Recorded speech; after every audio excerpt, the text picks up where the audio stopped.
Coach, congratulations. I think you had a sense as I talked to you earlier today it was going to be this type of game. The tougher team was going to win it, and your team was tougher there down the stretch. Well, I'm going to say this. Sometimes in early January, it's difficult to gauge the other team you're playing because each of us has chosen to play a more difficult non-conference schedule or less difficult non-conference schedule. I was aware, based on who Washington had played in non-conference and the score of those games, that they're a battle-tested team, and you could see them getting better and better. Playing at San Diego State, game could have gone either way. UConn at home, the game could have gone either way. They've played in Madison Square Garden, and they've played a quality schedule. Now, they've lost a couple of them, but as they enter Pac-12 play, they're a very good basketball team, and they're probably a much better team right now than they would have been 3 weeks ago. C.J. Wilcox, I'll put him up against any guard on any team in the country. He's a prolific shooter.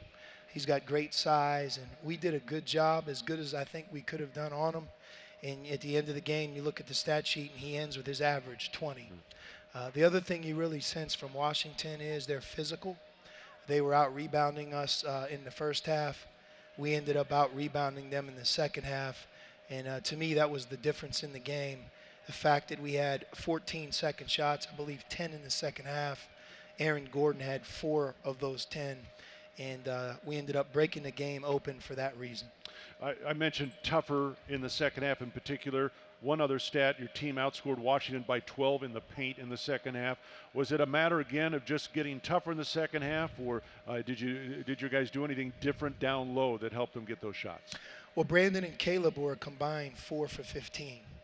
And, I don't say that meaning that either of them played a bad game, but 4 for 15 is 4 for 15. Those are 2-point shots.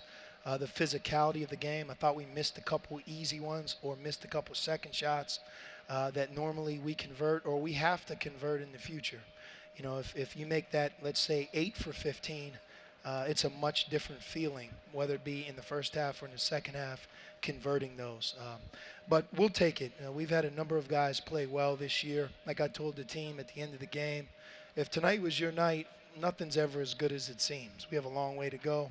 And if tonight wasn't your night, this is a team sport, and it's about our team, the quest to win the conference, and we moved to 15-0. None of these games are easy, and I think like the game was played today, we have quite a few more left on our schedule. If we handed out an MVP, and as good as Aaron Gordon's numbers were, Nick Johnson with a career-high 24 and his 2 steals, again, his defense on C.J. Wilcox today, he played as well as I've seen him. Nick is a veteran player. He's a talented player. We've seen him put it all together in the non-conference, and I think you're going to see him continue to put it together in conference play. He's a smart guy, does a lot of different things for our team. And the one thing you have to realize about today's game, Aaron Gordon in the second half had 10 rebounds. He had 1 rebound in the first half. We challenged him at halftime. To get 10 rebounds in one half in this type of game is one heck of an effort.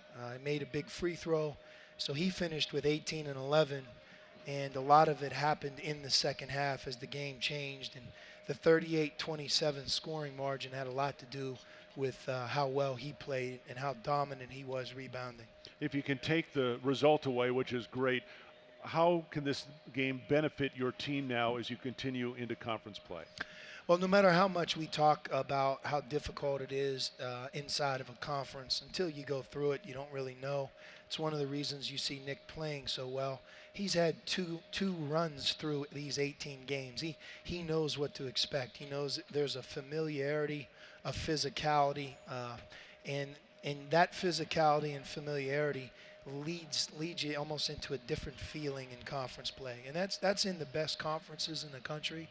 And clearly, this season, we're playing in one. Yep. Well, congratulations, Coach. Another great game between the Cats and the Huskies. Maybe see them again in Las Vegas. Good to be 15-0, and we'll see you in L.A. Thank you, Brian. All right, head coach Sean Miller here, courtside at McHale Center.